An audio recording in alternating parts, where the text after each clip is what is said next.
শিখতে এসছো আমার সাজ দেখে শিখতে এসছো?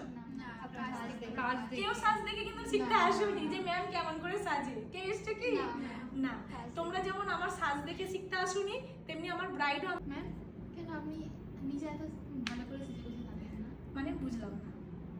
মানে আপনি একটা এই মানে একটা প্রফেশনাল আছে, একটা তারপর আপনি এত এখন বড় নাম আছে, মানে শিখতে শিখতে হবে যে থাকে যেরকম সবাই একটা স্বভাব করে, কিন্তু আপনি পুরো সিম্পল। সোয়াবটা কেন করি না বা কেন আমি সেজে গুজে থাকি না? এবার ব্যাপারটা হচ্ছে সোয়াব করা বা সাজা, আমি নিজে যতটুকু সাজি আমার মনে হয় আমার জন্য ঠিক আছে। আমি সাজি না এমন নয়, সাজি, প্রয়োজনে সাজি, কিন্তু রোজ যদি আমি নিজেই সাজতে থাকি তাহলে আমি নিজের কাজটা করার সময়টা কতটা ঘাটতি হচ্ছে। নিজেকে প্রেজেন্টেবল করে রাখাটা ঠিক আছে, কিন্তু সবসময় ওভার করাটা কোনো প্রয়োজন নেই। আমি দেখবে তোমাদের পার্টিকুলার ডেতে আমি সাজি, সার্টিফিকেট সেলিব্রেশন, একটু কোথাও যাচ্ছি একটু সাজছি, বা তোমাদের কোনো এক্সামে সাজি, কিন্তু রোজ ক্লাসে যদি আমি সেজে মেকআপ করে আসি, আমার যে টাইমটা ওখানে যাবে সেই টাইমটা আমার মনে হয় তোমাদেরকে দিলে কাজে লাগবে। তার মানে আমি কেউ অন্য কেউ সাজছে মানে আমি সাজছি না, মানে এটা নয় যে আমি সাজছি না বলে কাউকে আমি ছোট করছি।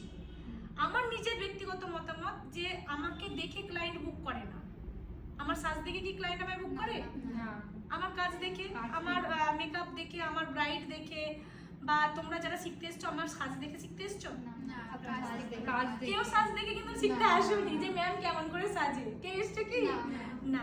তোমরা যেমন আমার সাজ দেখে শিখতে আসোনি, তেমনি আমার ব্রাইডও আমার সাজ দেখে আমার বুকিং করে না, করে আমার কাজ দেখে।